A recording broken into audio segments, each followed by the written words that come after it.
et il dirige un institut qui a 260 permanents CEA et une quarantaine de non-permanents.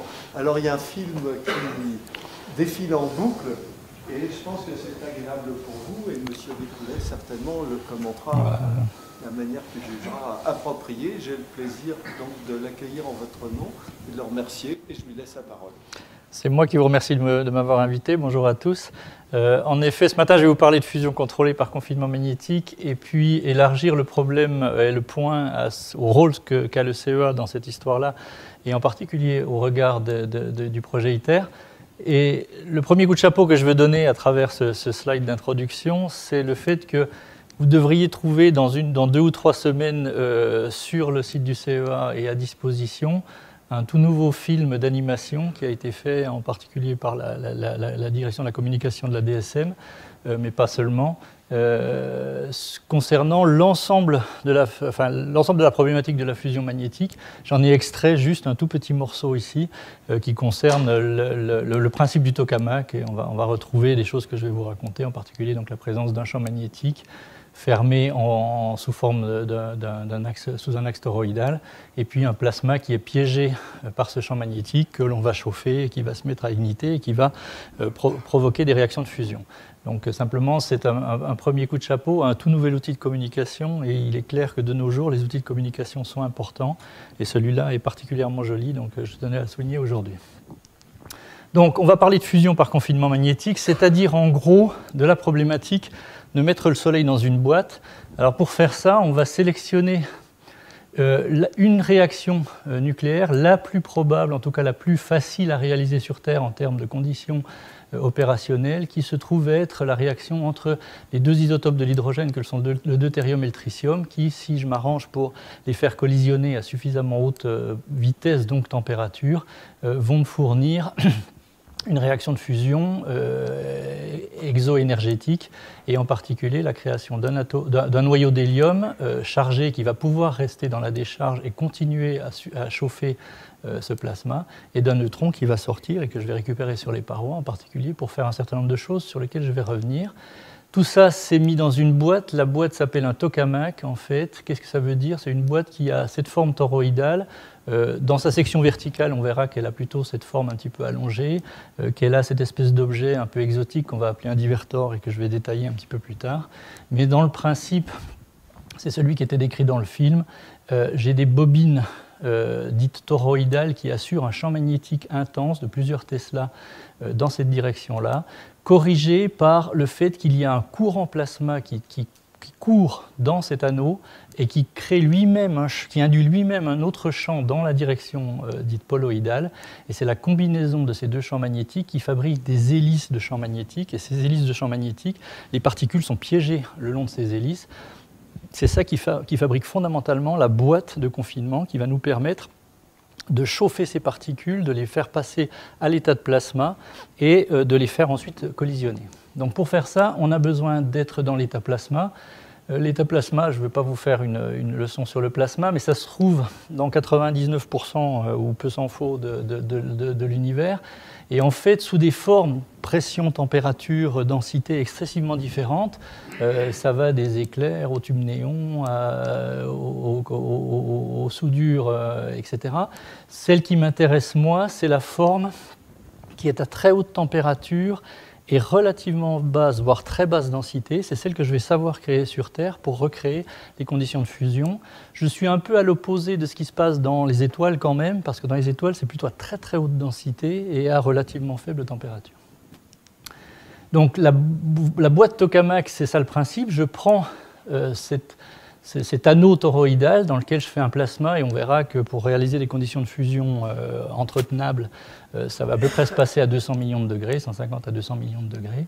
Et puis je vais simplement, tout ça étant trivial à dire, beaucoup moins trivial à faire, chauffer cet anneau avec des moyens de chauffage additionnels, essentiellement 2 grands types de moyens. Le type four micro-ondes, c'est-à-dire le type je rayonne des ondes à l'intérieur de ce plasma. Ces ondes résonnent avec un certain nombre de mouvements, les mouvements cyclotroniques des ions des électrons ou les mouvements parallèles des électrons, et surchauffent absorbent l'énergie de cette onde et puis la redistribuent par collision, donc entretiennent la température. L'autre système, c'est d'injecter des ions qui sont plus chauds que les ions qui sont dans le plasma. Donc je prends des accélérateurs de particules et j'envoie ces noyaux à toute vitesse dans le plasma et de nouveau par collision, ces ions vont entretenir et chauffer le plasma. On verra un petit peu plus tard en passant que j'ai besoin non seulement de chauffer, mais j'ai aussi besoin de faire ce qu'on appelle de la génération de courant. C'est-à-dire que je vous ai dit que la configuration tokamak, c'était un champ magnétique statique provoqué par des bobines plus un champ magnétique induit par le courant. En fait, ce courant doit être maintenu lui aussi. Au départ, il est fabriqué par un simple effet transformateur, mais ensuite, si je veux que la décharge plasma dure et continue, je dois entretenir ce courant plasma. Et ces méthodes de chauffage sont également des méthodes de génération de courant, c'est-à-dire en fait, je ne transfère pas que de l'énergie, je transfère du moment au plasma. Alors, le principe du réacteur, il est assez simple dans son principe. Donc je vais fabriquer cette boîte-là, et puis je vais y mettre les réactifs qui vont bien, c'est-à-dire le deutérium et le tritium, pour fabriquer mon neutron et mon hélium. Mais en fait, je vais me mettre encore plus intelligent que ça. Le deutérium est un réactif qui est relativement facile à trouver, qui se trouve dans l'eau de mer et qui est relativement abondant. Le tritium, il n'existe pas à l'état naturel, et en plus, il a la fâcheuse tendance d'être radioactif. Donc je n'ai pas envie de le fabriquer ailleurs, et encore moins envie de le promener. Donc en fait, je vais utiliser une astuce. Le neutron qui est créé par cette réaction, en fait, quand il va arriver dans les parois du réacteur, je vais lui faire rencontrer du lithium, d'une manière ou d'une autre. Il y a plusieurs solutions technologiques. Et c'est dans cette réaction neutron-lithium que je vais fabriquer le tritium, que je vais ensuite réinjecter dans la décharge. Donc en fait, les réactifs deutérium-tritium, il y en a un que j'apporte de l'extérieur et il y en a un qui est créé in situ à travers l'interaction du neutron avec le lithium. Donc les deux vrais réactifs que je mets dans la décharge de l'extérieur, c'est du deutérium et du lithium. À partir de là, j'ai un système où je ne fais jamais sortir à l'extérieur le réactif radioactif, mais je ne manipule que des réactifs qui ne sont pas radioactifs de l'extérieur. Ensuite, en plus, tout ça s'échauffe, tout ça fait de la vapeur, tout ça est couplé à une turbine et à un générateur pour faire de l'électricité. On peut même imaginer que ce sont des systèmes qui, je veux dire, de façon très classique, peuvent être également couplés à des systèmes de stockage de façon à gérer le problème de la production d'électricité. Mais aujourd'hui, on va se concentrer sur ce morceau-là. Ce morceau-là est un morceau, je dirais, aval, un peu plus classique par rapport à la génération d'électricité. Alors pourquoi on essaye cette voie-là ? Et les détracteurs de la fusion connaissent bien l'argument. Ça fait déjà 50 ans que vous cherchez, vous n'avez toujours pas trouvé, ça risque encore de durer 50 ans. Pourquoi est-ce que vous vous acharnez sur ce point-là ? La raison, elle est triple. C'est que, comme je vous ai dit, on a à portée de main, même si la main est encore, le bras doit être encore assez long, un système de production d'énergie qui est abondant. Les combustibles deutérium et lithium sont des choses qui sont abondantes sur Terre. Si vous faites des estimations de ressources, vous en avez pour des centaines de milliers d'années sans aucun souci, et plus si vous allez chercher plus loin. Mais surtout, un système qui est excessivement propre. C'est une réaction nucléaire, donc on ne produit pas de gaz à effet de serre, et c'est une réaction, si vous revenez sur ce que je vous ai présenté précédemment, qui ne produit pas de déchets radioactifs à longue vie. Les produits de réaction sont un neutron et un noyau d'hélium. Il est évident que ce neutron en particulier va activer les parois du réacteur, c'est-à-dire qu'on va créer une structure qui ensuite est activée et qu'il faudra gérer proprement comme une structure activée, mais on ne crée pas, lors de la combustion, on ne crée pas de déchets radioactifs à longue vie, et ça c'est un élément excessivement important. Et puis dernier élément, c'est quelque chose, je vais essayer de vous convaincre, qui est sûr, dans le sens où un réacteur à fusion ne peut pas devenir incontrôlable. De quoi on parle ici ? L'inventaire des combustibles que je vais retrouver dans mon réacteur ici est excessivement faible. En permanence, il y a quelques grammes de réactifs dans 1000 m3 de plasma.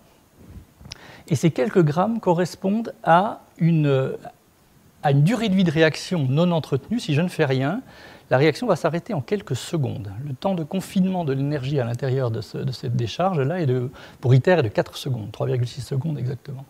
Ça veut dire que quoi qu'il arrive, la chose va s'arrêter en 3,6 secondes. Je n'ai pas stocké à l'intérieur du plasma des années, des mois ou des années de combustible que, éventuellement, je ne sais pas contrôler.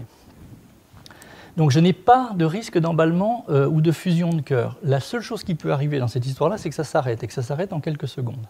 En fait, le quotidien des gens de la fusion, c'est pas d'empêcher un réacteur de s'emballer, c'est de le garder en fonctionnement, c'est-à-dire de le maintenir en opération. Le refroidissement n'est donc pas un organe de sécurité. Je n'ai pas stocké des mois et des mois de réaction et d'échauffement à l'intérieur de cette machine si je ne sais plus la contrôler. Indépendamment de ça, c'est un réacteur nucléaire qui contient un élément radioactif qui s'appelle le tritium, et donc les marges de sécurité en cas d'événement extérieur, le design de ces réacteurs-là est soumis exactement aux mêmes règles que sont soumis l'ensemble des réacteurs nucléaires. Alors, le projet ITER, maintenant, je vais essayer de vous faire comprendre où on en est dans la fusion.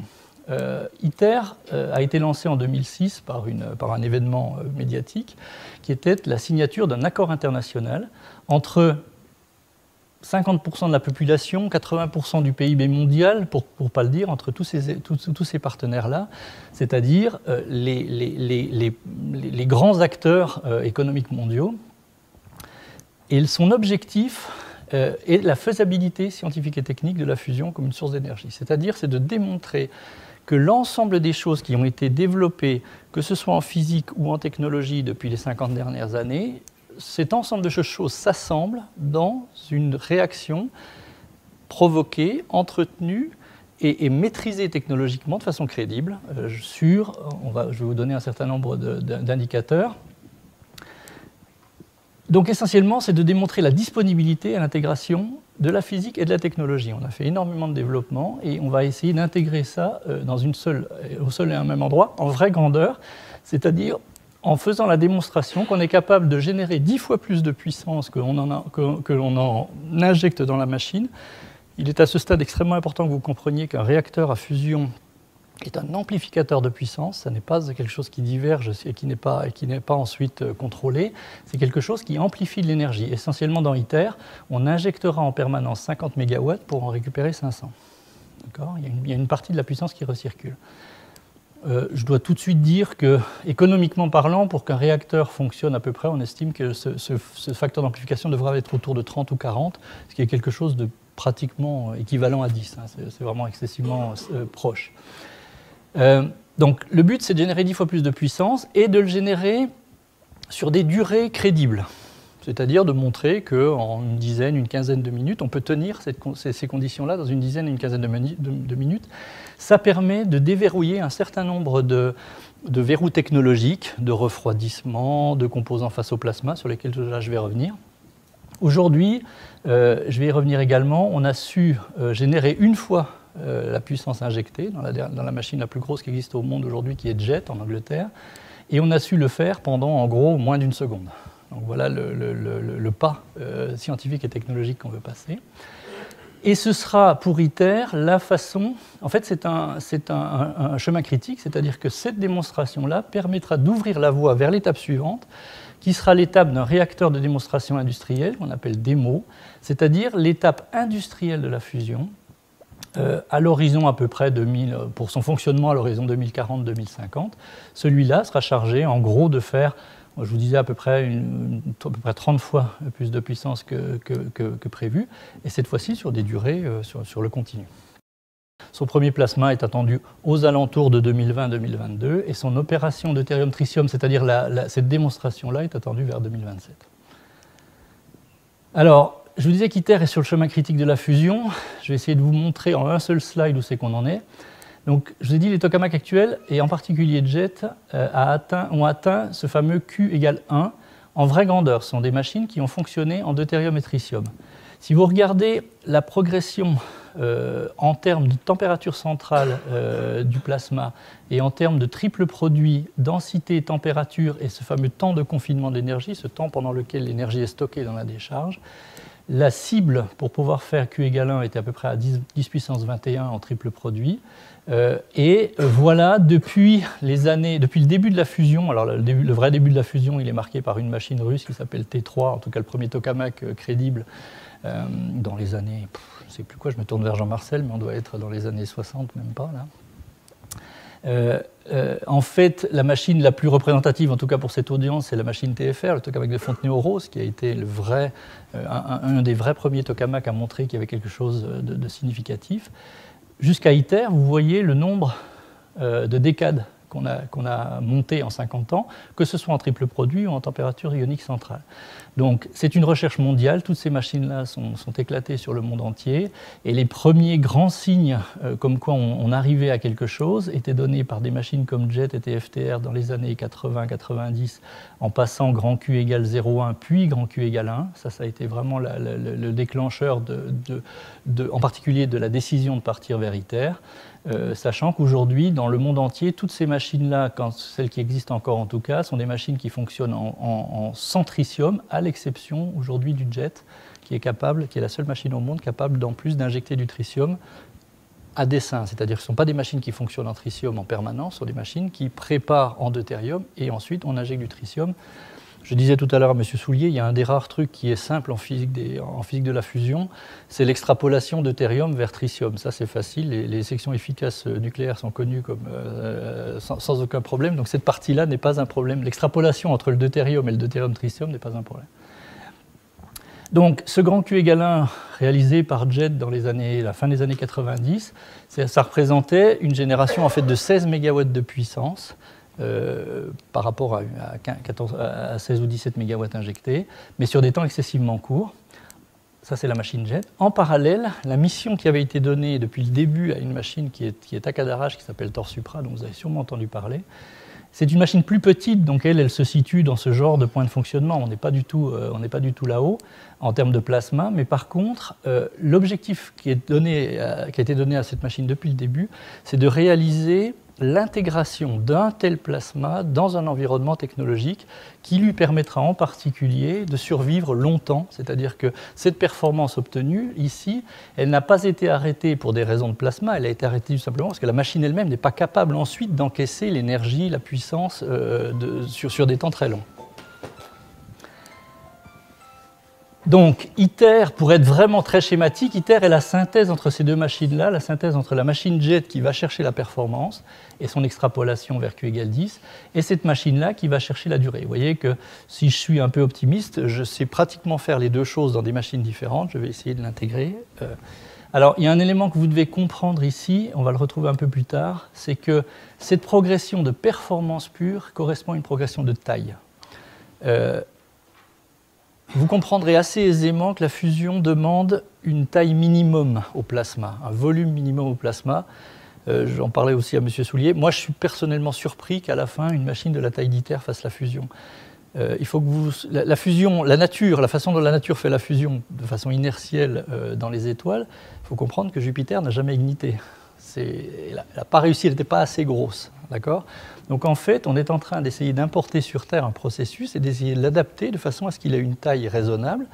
Et en fait, cette taille est très raisonnable. Ça va donner, si on y arrive, générer des réacteurs de quelques gigawatts électriques qui ont la taille d'un réacteur nucléaire standard. Enfin, ce ne sont pas des choses qui font 500 mètres de long et qui produisent 500 terawatts électriques comme point minimum de fonctionnement. Donc on est sur quelque chose qui est tout à fait jouable et tout à fait accessible.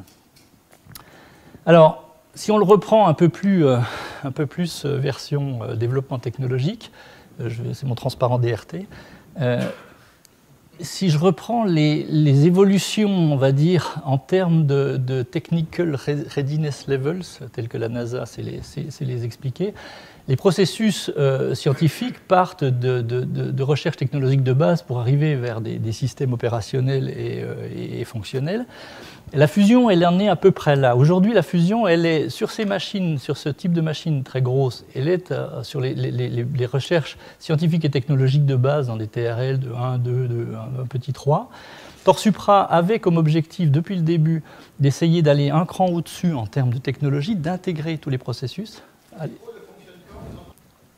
ITER est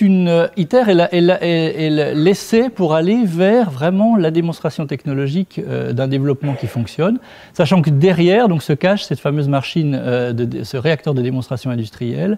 On peut le dire encore autrement, ITER est la démonstration comme quoi la fusion est un processus nucléarisable, c'est-à-dire que ça peut devenir une installation nucléaire de base qui fonctionne.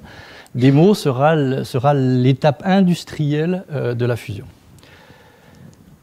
Alors, le plan d'exploitation en construction d'ITER, le plan d'exploitation d'ITER est en construction, son plan d'exploitation scientifique. Aujourd'hui, voilà à peu près ce qu'on imagine. Donc une construction qui va durer jusqu'au début des années 2020 et qui va commencer par une phase d'exploitation en hydrogène, c'est-à-dire en hydrogène ou en hélium, c'est-à-dire une phase d'exploitation qui ne produit aucune réaction nucléaire, de façon à ce qu'on puisse commissionner l'ensemble des objets sans activer la machine. Il s'agit de développer des scénarios plasma, de commissionner l'ensemble des systèmes de chauffage, les diagnostics, les systèmes de contrôle, de vérifier, j'y reviendrai un petit peu, sur le contrôle des processus de disruption, de passage en mode amélioré, etc. Jusqu'à un moment donné où on est capable de passer tout d'abord en deutérium pour finaliser les scénarios essentiellement et préparer l'introduction du tritium. En général, ces scénarios-là introduisent le tritium petit à petit pour arriver, je vous disais, dans les années 2027 ou peu s'en faut, vers l'objectif principal. Et ensuite, ITER pourra commencer ce qu'on appelle une deuxième phase sur laquelle il investiguera sa capacité à aller encore plus loin en pulse long. Aujourd'hui, la construction prend quand même un peu de retard, pour beaucoup de raisons que je vais essayer de vous expliquer également. Donc en fait, on imagine un glissement d'une année ou deux sur ce genre de choses. Mais on n'est pas sur du fondamental, mais on est sur de l'ajustement C'est un gros point d'interrogation, parce que tout ça, c'est dire ce qui va se passer aujourd'hui en 2027, ça s'appelle la science-fiction. Alors, une des raisons pour lesquelles ça glisse, c'est parce que je vous ai dit que c'est un système qui est développé par 7 grands partenaires, par la moitié de la population mondiale, et en plus, l'enjeu est tel que ces partenaires ont décidé de ne pas mettre de l'argent dans un pot commun et cet argent est dépensé chez des industriels. Ils ont décidé de faire des fournitures en nature. C'est-à-dire qu'ils ont décidé chacun de fournir en nature les éléments de la machine. 7 partenaires, si vous comptez l'Europe comme 28 États, on arrive à 36 ou 37 États qui sont impliqués dans la construction d'ITER, et donc un système d'interfaçage excessivement complexe pour fabriquer des éléments qui sont excessivement complexes. Voilà les grands, il y en a beaucoup plus que ça, mais voilà les grands éléments qui sont les systèmes de bobines, donc toroïdal, poloïdal, plus un système de bobines de correction, le cryostat qui va mettre tout ce petit monde-là à température de l'hélium liquide, l'enceinte à vide, les éléments face au plasma, y compris le fameux divertor. Dans les bobines, j'ai oublié le solénoïde central, qui est l'élément principal pour démarrer, pour faire claquer le plasma. Tout ça, c'est fabriqué par quelques exemples par des partenaires différents, y compris, juste pour simplifier le truc, par des partenaires. Les bobines, c'est la moitié fabriquée par l'Europe, l'autre moitié fabriquée par le Japon. Sachant que les brins superconducteurs sont fabriqués en Chine, en Russie, etc. Donc, on obtient un système qui est, de façon gestion de projet, qui est excessivement complexe, avec énormément d'interfaces. Ça explique pas mal de retard et aussi pas mal du surcoût initial. C'est-à-dire que quand on compte exactement finalement le coût total, on s'aperçoit que le fait que tout le monde veuille faire tout augmente le coût de R&D, etc. Maintenant, pourquoi on est fou comme ça? C'est tout simplement parce que chacun de ces grands partenaires veut, à la fin de l'histoire, avoir l'ensemble de la connaissance qui lui permet d'aller plus loin, évidemment. On est sur un développement d'une filière économiquement possible, viable. On n'est pas sur de la recherche fondamentale pure et avec des objectifs, je dirais, de pure connaissance. Qui travaille sur ITER aujourd'hui? Donc ITER est à Cadarache. Aujourd'hui, l'équipe permanente de l'organisation internationale, qui est finalement l'équipe de management de projet qui gère toutes ces interfaces, c'est à peu près 500 personnes qui sont aujourd'hui en travail à Cadarache, vous les voyez en photo ici. Leur répartition de ces 500 personnes, on est quand même en Europe. L'Europe, normalement, finance ITER à 45%, mais vous voyez qu'en pratique, pour la simple raison que la vie des gens n'est pas si facile que ça et qu'on ne bouge pas n'importe qui, n'importe où, etc., en pratique, le résultat, c'est qu'aujourd'hui, l'Europe est un peu surreprésentée dans l'équipe ITER elle-même par rapport aux autres partenaires. Mais c'est quand même relativement équilibré. À ça s'ajoutent à peu près 500 contracteurs sur le site ITER, experts, consultants qui fonctionnent en permanence, donc il y a à peu près 1000 personnes. Mais j'attire votre attention sur le fait que, et ça commence à peu près maintenant, le chantier que je vais vous présenter est prêt à commencer à recevoir des éléments, est prêt à commencer à pouvoir construire le bâtiment réacteur lui-même. Et ça correspond sur une période d'à peu près 4, 5, 6 ans qui commence, allez, disons l'année prochaine, ça correspond à peu près à un surcroît de 3000 à 3500 travailleurs qui vont venir sur le site ITER, c'est-à-dire en gros un site qui va tourner à 4500 personnes pendant les 5-6 prochaines années. la gestion de ça est quelque chose d'assez complexe. Combien ça coûte? Parce que vous avez tous la question en tête, donc je vais y répondre. Aujourd'hui, comme c'est une fourniture en nature, c'est excessivement difficile de vous donner un prix. Alors, le prix estimé, qui est en gros l'extrapolation de la contribution européenne dont on connaît le prix en faisant la règle de 3, c'est à peu près 13, allez, disons 13, entre 13 et 15 milliards d'euros. Je veux juste attirer votre attention sur certains chiffres. Le TGV Marseille-Nice, c'était le même prix. Les Jeux Olympiques de Sotchi, que nous venons tous de regarder à la télévision, c'était 35 milliards d'euros. La Station Spatiale Internationale, c'est 100 milliards d'euros. Et personnellement, ce que je trouve un scandale, mais enfin ça c'est mon opinion personnelle, la Coupe du Monde de football de 2022, qui va durer 3 semaines, est annoncée à 200 milliards de dollars. Voilà, c'est juste ça que je veux vous... J'aime bien ces chiffres parce que ça relativise quand même pas mal la situation. Cela dit, c'est un gros projet international, c'est quelque chose sur lequel on doit porter son attention. J'attire quand même aussi votre attention que ce sont tous les œufs de la fusion dans un seul panier. Hein. C'est un seul panier, il n'y a qu'un projet comme ça pour l'ensemble du développement de la recherche en fusion. Alors, maintenant je me transporte à Cadarache, et voilà ce que vous voyez à peu près aujourd'hui, si vous prenez l'hélicoptère qui est interdit de survol du site. C'est une plateforme de 42 hectares, le centre de Cadarache est ici, vraiment juste à côté, il y a une barrière entre les deux. Et voilà le site, vous reconnaissez ou vous ne reconnaissez pas ici le bâtiment siège, donc, qui a aujourd'hui une capacité de 500 personnes et qui est en cours d'extension, là il va continuer un peu comme ça. Le tokamak pit, l'endroit où le tokamak sera, je vais zoomer tout à l'heure là-dessus, la zone d'arrivée du 400 kV qui permettra ensuite de redistribuer l'énergie sur le système, ça c'est prêt. Et puis un bâtiment extrêmement important, parce que c'est un des premiers dans lesquels la technologie va se mettre en place, c'est le bâtiment de fabrication des bobines poloïdales, de ces grandes bobines horizontales. Tous les éléments vont être apportés sur le site par camion, à l'exception de ceux-là, qui seront apportés uniquement en câble et qui seront câblés sur place, parce que autrement c'est beaucoup trop gros à promener, tout simplement beaucoup trop énorme à promener. Si je fais un zoom sur le bâtiment tokamak, aujourd'hui vous voyez ça, c'est-à-dire vous voyez des embryons de murs et vous voyez surtout une énorme plateforme ici qui cache 493 patins antisismiques, c'est-à-dire ce sont deux dalles, ça c'est la dalle du dessus, il y a une dalle d'en dessous, et entre les deux il y a des patins antisismiques. Cette deuxième dalle fait 1,50 m d'épaisseur et c'est là-dessus que va venir s'appuyer réellement ce qu'on appelle le bâtiment tokamak, qui représentera bâtiment plus machine, à peu près 360 000 tonnes. C'est ça, vous voyez ici, ça a étrangement la forme d'un tokamak, vous voyez ici l'axe magnétique de la machine sera là. Voilà, on voit déjà ça sur le site. Quels sont les rôles du CEA dans cette histoire-là ? Alors, le CEA, il agit à travers Bernard Bigot à deux endroits. Bernard Bigot est administrateur général du CEA, j'espère que je ne vous l'apprends pas. Il est aussi haut représentant pour la France ITER, c'est-à-dire c'est lui qui coordonne l'ensemble des actions ministérielles autour de notre devoir de pays hôte pour ITER. Alors, il a en face de lui donc ITER, d'une part, l'organisation ITER, et aussi l'agence domestique européenne, l'entité européenne qui s'occupe de la fourniture européenne à ITER, qui s'appelle Fusion for Energy, qui est une entreprise commune européenne qui est basée à Barcelone.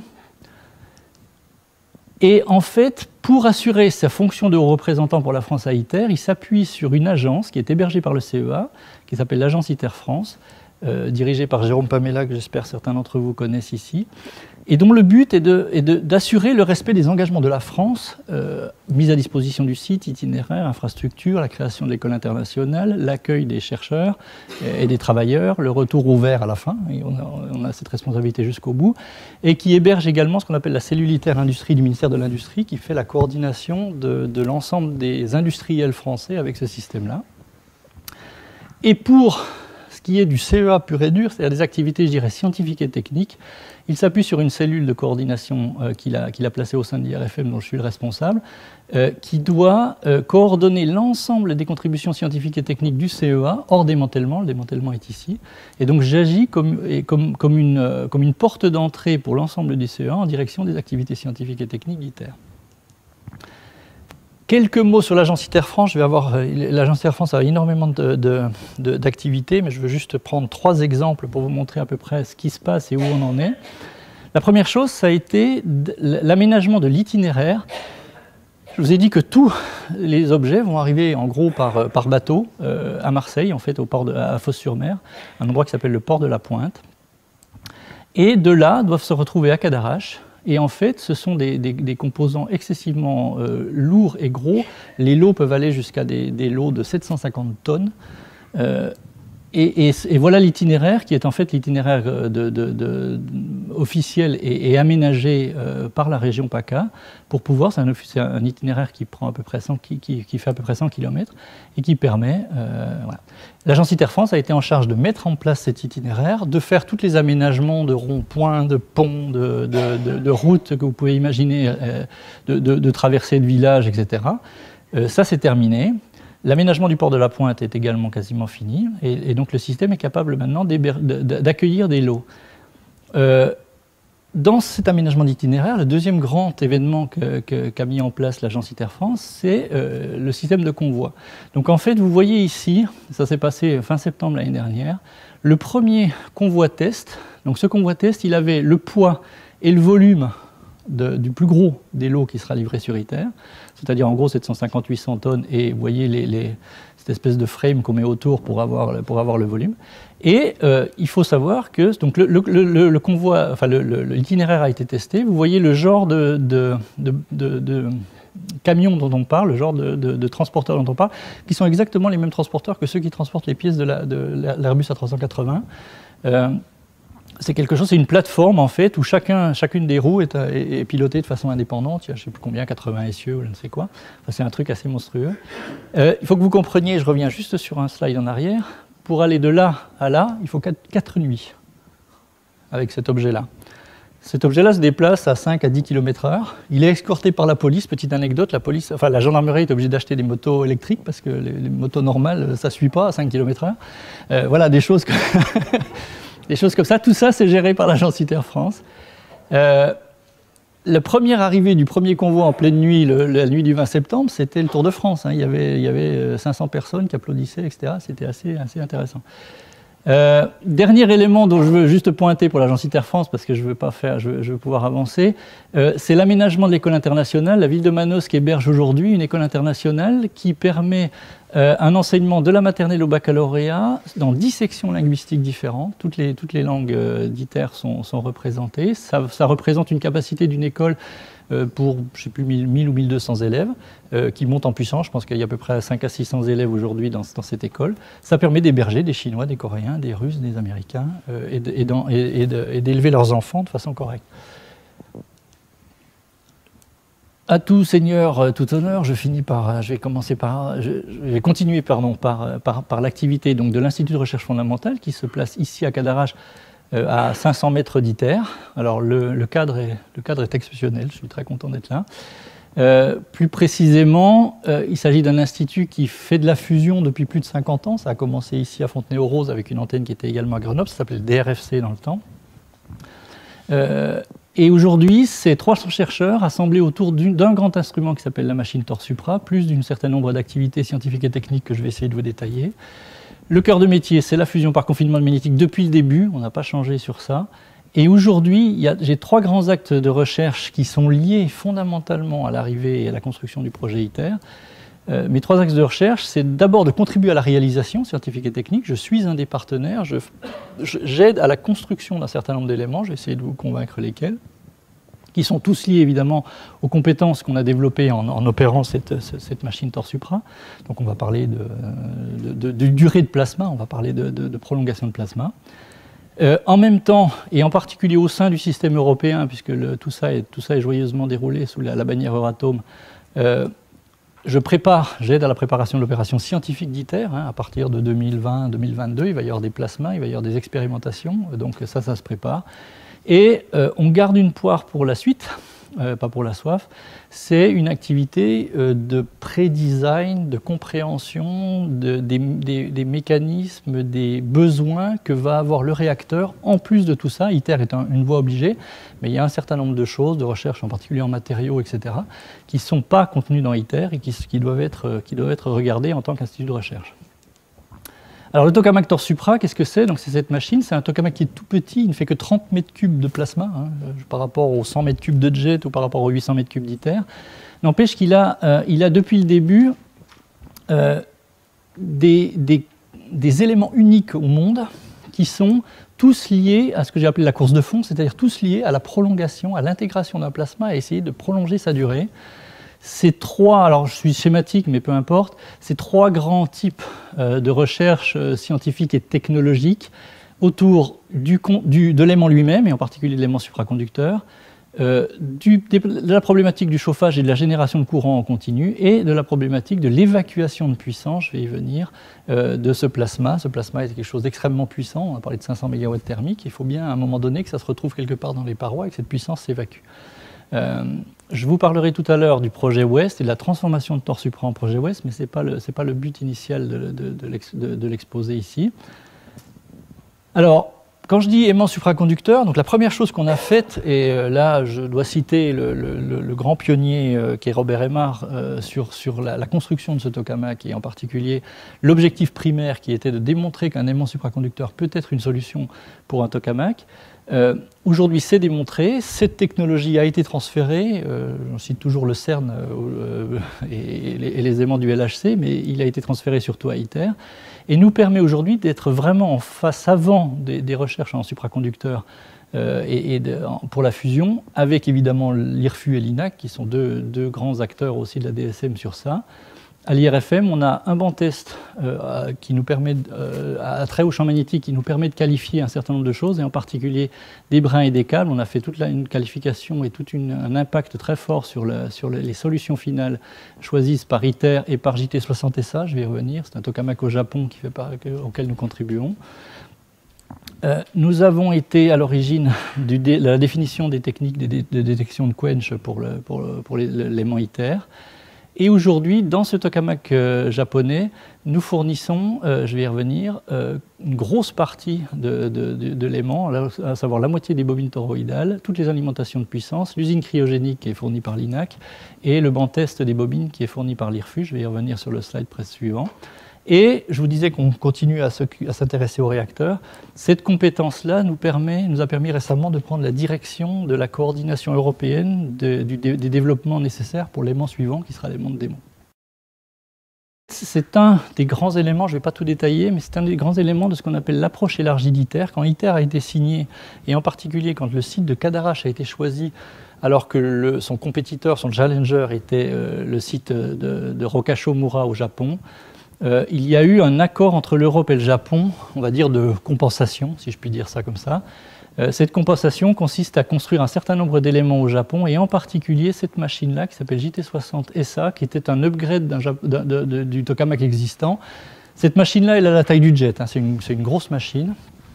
Et elle va permettre aux Japonais d'accompagner ITER sur un certain nombre d'éléments. Et l'Europe contribue à la moitié de la construction de ce tokamak JT60SA, et en Europe, la France à la moitié. On parle d'à peu près, en euros 2014, on parle à peu près de 200 millions d'euros. Donc c'est un élément important. L'IRFM est en charge de coordonner l'ensemble des contributions à JT60SA, et en particulier, donc, nous fournissons, ce que j'ai dit, la moitié des bobines toroïdales, tous les supports, les alimentations et l'usine cryogénique et le banc test. Pour ceux qui habitent Saclay, si vous allez à l'IRFU, vous verrez ce genre d'objet qui est une immense caisson qui va accueillir progressivement les 18 bobines de JT60SA pour être testées avant d'être expédiées au Japon. Vous voyez ici une photo où on voit la base du tokamak qui a été livrée par l'Espagne. L'Espagne est aussi un des contributeurs sur laquelle on va construire toutes ces structures-là.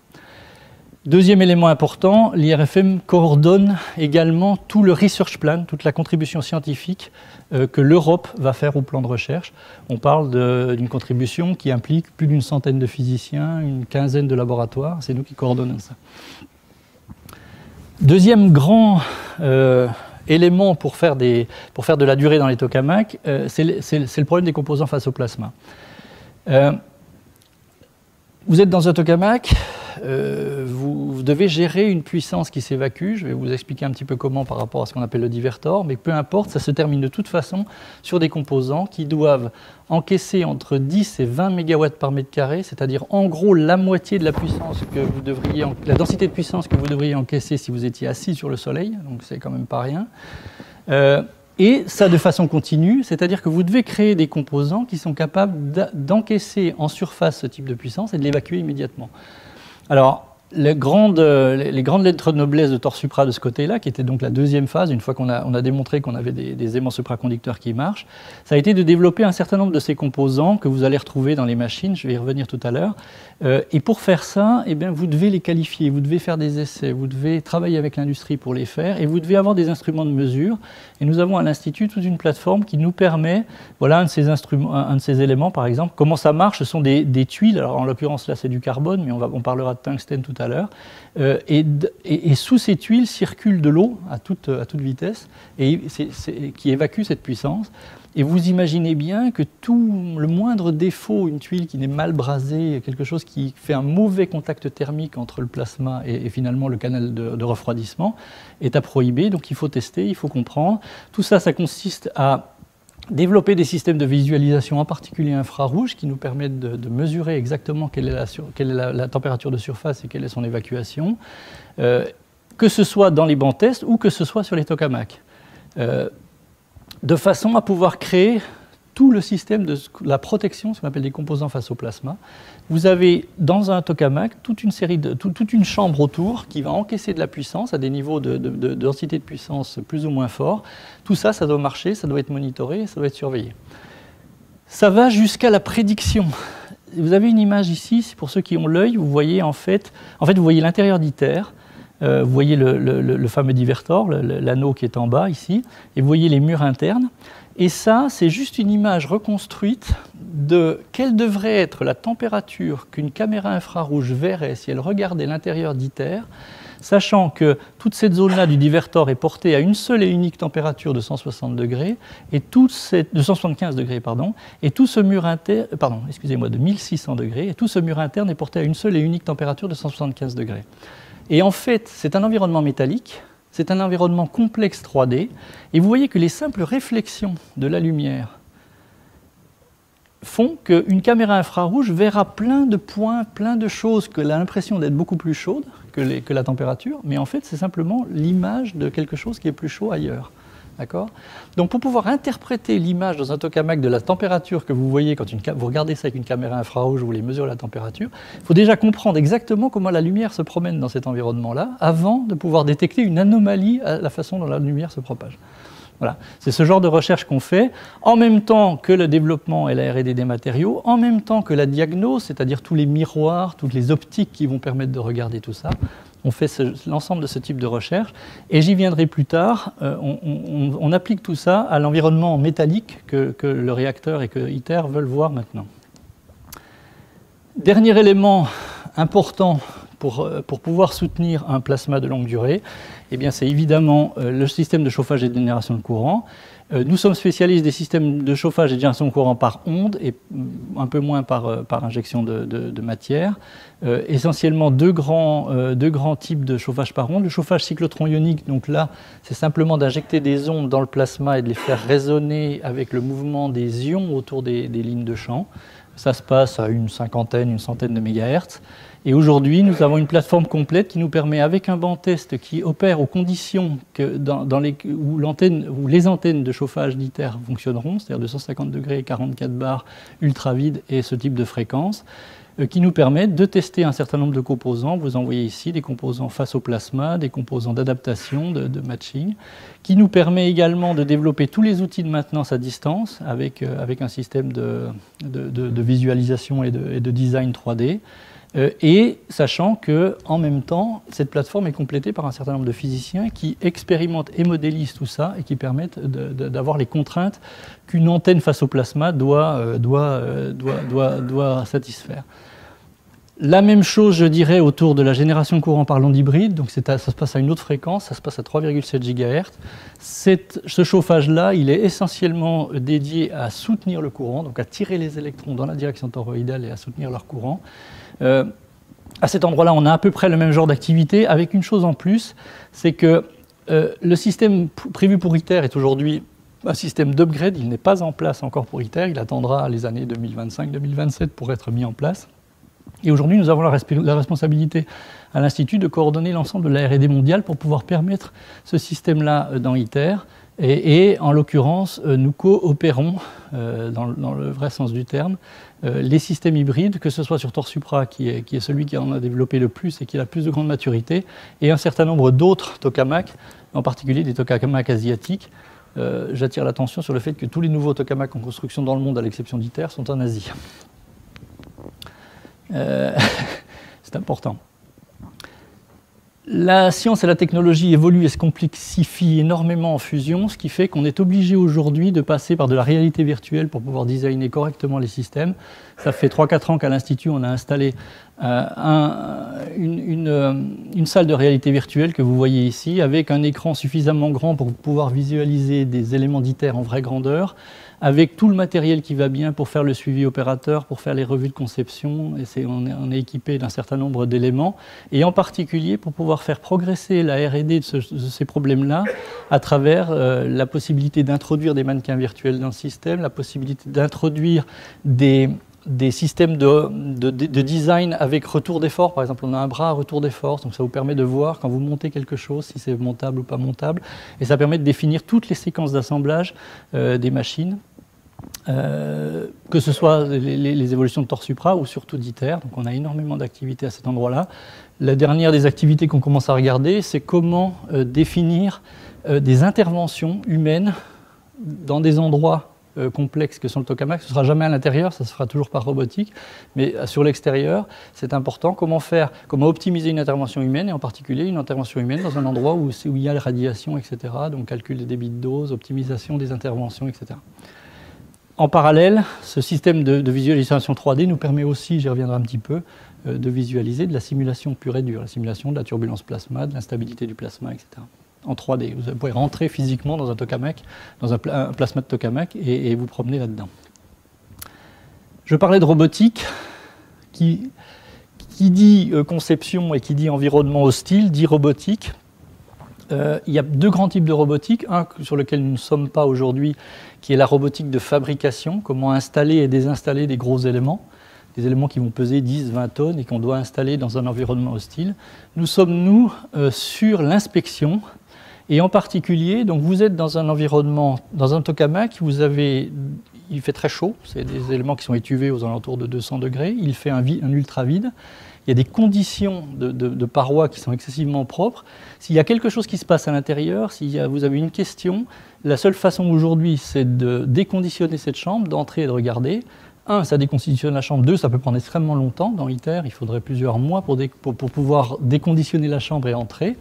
Ce qu'on veut faire, c'est développer des bras articulés. Il y en voilà un qui est en déploiement sur TorSupra, qui vont entrer dans cet environnement hostile ultra vide et température, avec des outils au bout, ça peut être une caméra, ça peut être une pince, ça peut être tout ce que vous pouvez rêver, et qui vont inspecter, corriger, rectifier et ressortir.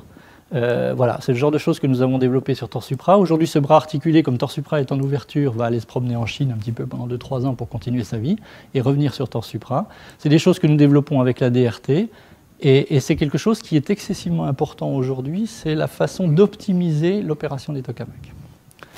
Alors je vous ai parlé de théorie de simulation, tout ça est complété par des plateformes, on a à peu près, je ne sais pas, quelque chose comme 60 à 80 physiciens dans l'Institut dont la vie c'est de faire de l'expérimentation, de faire de la modélisation, de la simulation. L'expérimentation elle se passe à la maison sur TorSupra, mais elle se passe sur JET, elle se passe sur IS, elle se passe sur ASICS Upgrade, les gens voyagent beaucoup. Nous avons une plateforme également de théoriciens et de simulateurs. Alors là, je veux insister sur le fait qu'il y a deux grands types de simulation en physique des plasmas. Il y a une partie qui est, je dirais, qui est mieux connue de vous tous, qui est la théorie et simulation, le calcul haute performance. Je prends les équations de Maxwell, j'essaye de voir ce qui se passe. Alors en physique des plasmas, ça veut dire essentiellement s'intéresser à la magnétohydrodynamique non linéaire, la stabilité pure du plasma, la turbulence plasma, c'est-à-dire que c'est un milieu excessivement chaud et excessivement turbulent. Donc en fait, tout le transport, la qualité du confinement de l'énergie à l'intérieur d'une décharge comme ça, c'est réglé par la turbulence plasma. Et c'est aussi, vous avez compris, toute l'interaction de particules. J'essaye d'injecter des ondes, comment elles sont absorbées, etc. Ces trois grands types d'activités donnent lieu à des calculs de performance de très haut niveau. Dans l'approche élargie, il y avait également la fourniture par la France d'un supercalculateur au Japon que nous co-utilisons, qui s'appelle Helios, C'est un 1,5 pétaflop, donc c'est une machine de très haute performance que nous utilisons pour faire des calculs, voilà des exemples de calculs de turbulence. On estime aujourd'hui que même sur un hexaflop, l'utilisation d'un hexaflop sur plusieurs mois nous permettrait de calculer la turbulence plasma dans ITER sur un temps de confinement, c'est-à-dire sur quelques secondes. Voilà, c'est le genre de besoin de calcul que peut générer la fusion. Mais il y a un deuxième grand type de simulation qui est important pour nous, c'est ce qu'on appelle la simulation intégrée ou la scénaristique. Il s'agit de prendre toutes ces informations-là, d'en fabriquer des modèles réduits et de coupler l'ensemble de ces modèles réduits dans un déroulement temporel qui nous permet de créer un plasma, de l'amener à l'ignition, de regarder ce qui va se passer, d'intégrer sa stabilité, sa turbulence, etc. De regarder comment le fuel peut rentrer, comment l'hélium peut être évacué, etc. Donc tout ça, ce sont, je sais pas, 40, 50 codes, 50 modèles qui sont couplés sur une évolution temporelle qui sont essentiellement des équations de diffusion couplées, des équations de diffusion qui prennent la dimension du plasma et qui sont couplées. Diffusion de la température, diffusion du courant, diffusion de la rotation du plasma, diffusion de la densité. C'est ce qu'on appelle la simulation intégrée qui nous permet de prédire comment un plasma va se passer dans le temps et qui nous permet ultimement ensuite d'injecter un certain nombre d'informations technologiques, comment les bobines de contrôle sont limitées en courant, comment, etc., qui nous permet aujourd'hui d'envisager des dimensionnements réacteurs qui sont assez sérieux. L'Institut a une énorme activité là-dessus et en plus la transfère à ITER. Alors, je dois accélérer un petit peu, mais on va y arriver. Le fameux projet West qui est annoncé dans l'annonce de la présentation, de quoi il s'agit ? La machine TorSupra aujourd'hui, elle a donné depuis 25 ans qu'elle fonctionne les réponses sur les aimants, les systèmes de chauffage, les composants face au plasma. À une exception près, ces composants face au plasma, la réponse qu'elle a donnée, oui c'est OK, vous pouvez faire ce type de composants, mais c'était avec un matériau face au plasma qui était le CFC, le carbone, enfin du moins des fibres de CFC dans une matrice de carbone, qui permet d'avoir une excellente conductivité thermique, de pouvoir évacuer la chaleur, mais qui a un énorme défaut, c'est son érosion face au plasma. D'accord ? Donc quand un plasma vient lécher du carbone comme ça, l'évacuation de chaleur se fait très bien, le bilan particulaire, la physico-chimie locale veut que, et l'affinité entre l'hydrogène, donc le deutérium, tritium et le carbone, veut que le système s'érode, se redépose un petit peu partout, etc. Et en particulier amène un certain piégeage de l'hydrogène dans la structure. Il y a une affinité, il y a des hydrocarbures qui se fabriquent. Et ça, c'est très mauvais parce que quand vous voulez gérer correctement votre tritium, vous ne voulez pas que ce cycle se fasse. Donc, depuis quelques années, on soupçonnait, et TorSupra a démontré qu'il fallait absolument, si on passe au réacteur, à ITER, au tritium, à l'opération tritium, il faut absolument évacuer le carbone du problème et trouver un autre matériau face au plasma. Cet autre matériau, c'est un matériau métallique réfractaire. Le meilleur d'entre eux, c'est le tungstène. Un certain nombre de machines, dont par exemple le JET, ont été équipées en tungstène et ont montré que, OK, le plasma peut survivre avec ce tungstène-là, ça va. La chose qui n'est pas encore démontrée, c'est que le tungstène peut survivre face au plasma. C'est-à-dire qu'un tungstène activement refroidi, un tungstène continu est jouable et viable. C'est le but que se donne TorSupra en changeant de nom pour s'appeler WEST, c'est-à-dire Tungsten Environment in Steady State Tokamaks. Et l'idée, c'est de totalement de déshabiller la machine et de la réhabiller en tungstène refroidi, cette fois-ci avec la technologie que ITER est en train de mettre au point et est en train de construire pour elle-même, de façon à tester les composants face au plasma d'ITER et ensuite d'aller vers les décharges de longue durée, explorer tous les problèmes de haute fluence, c'est-à-dire tous ces problèmes d'érosion-redéposition que seule une machine de longue durée peut étudier en avance d'ITER, et ensuite de préparer évidemment les modes d'exploitation d'ITER et en particulier toute la surveillance infrarouge qu'il va falloir faire pour ces composants-là. Alors de quoi il s'agit ? Il s'agit donc, je reviens dans ITER, l'interaction à haute densité de puissance, elle se passe ici dans le divertor. En l'occurrence, le plasma, la puissance du plasma, elle est rayonnée de façon uniforme, mais la grosse partie de la puissance qui est évacuée est convectée vers cet élément-là qu'on appelle le divertor. Et en particulier, ces plaques verticales du divertor sont celles qui prennent les fameux 10 à 20 MW par mètre carré dont on veut pouvoir gérer le système. Donc si je regarde ce divertor-là, il est fabriqué avec des... Je fais une section, par exemple, d'une partie verticale ici. Eh bien, c'est toute une série de monoblocs de tungstène qui sont parcourus par un tube de refroidissement. Le plasma est là. L'eau est là, et puis ce monobloc de tungstène, eh bien, il doit survivre à 10 à 20 MW par mètre carré pendant des années. Donc la question, c'est comment exactement on fait le développement technologique, et surtout comment ensuite, une fois que le développement technologique est fait, on s'en sert. Donc je vais prendre une plaque verticale ici, je vais en faire 360 degrés, je vais venir l'installer dans TorSupra, et c'est ça que je vais tester. Donc vous voyez la nouvelle version de TorSupra, c'est encore de la réalité virtuelle, puisque la machine est en cours de modification, c'est encore de la réalité virtuelle, et cette plaque-là, ce sera exactement cette plaque-là, et je vais venir la tester sur TorSupra dans les bonnes conditions. Il y a un joli film de réalité virtuelle qui se passe là, donc je reviens dans ITER, vous voyez le plasma, il a cette forme de D, et en particulier cette forme de poisson, qui nous permet d'évacuer la puissance complètement vers cet élément, de contrôler exactement où sont les flux de puissance et où ils sont évacués. Et en fait, alors là c'est juste pour vous donner une idée du volume, vous regardez ce petit bonhomme, vous imaginez que c'est vous, et vous voyez la taille de la chose, rien que le divertor est plus grand que nous, okay. Et vous voyez que tout est fait pour que l'évacuation de puissance se fasse à cet endroit-là, que l'interaction plasma-paroi se fasse à cet endroit-là, et en fait, virtuellement, je vais extraire cette plaque-là, et je vais l'installer dans la machine qui est à Cadarache, elle est là, et je vais réhabiller l'intégralité de cette machine qui s'appelait TorSupra, je dirais, et qui va s'appeler Ouest maintenant, de façon à pouvoir tester. Donc je fabrique un plasma là-dessus, et le plasma qui est là, exactement les conditions plasma, sont celles en termes de densité de puissance, de fluence de particules, de température, d'angle des lignes de champ, sont exactement celles que le composant ITER lui-même va voir. Ça me permet d'avancer l'industrialisation de ces composants, qui est un élément technologique important dans la fabrication, et ça permet de tester et de valider les solutions de R&D exactes qui sont celles que ITER va choisir. Je laisse le film se dérouler jusqu'au bout parce que la dernière fois que j'ai fait ça, j'ai planté le PC.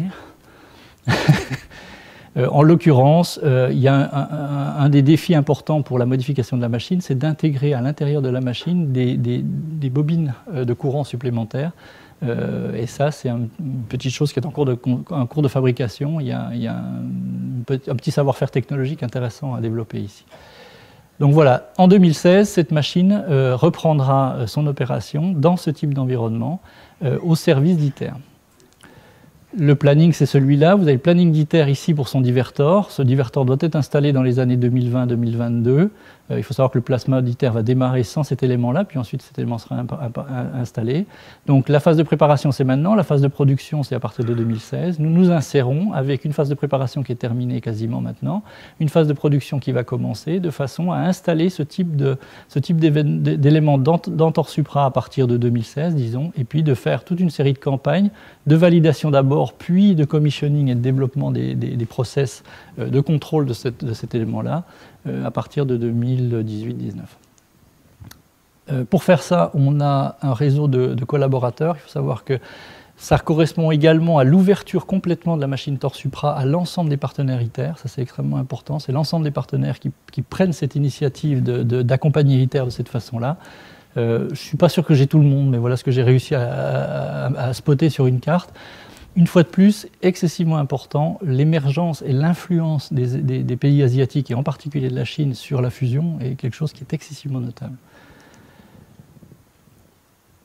Dernier chapitre rapide, toujours dans le rôle du CEA avec ITER. Donc cette fois-ci, je suis plus dans ma cellule de coordination du CEA ITER.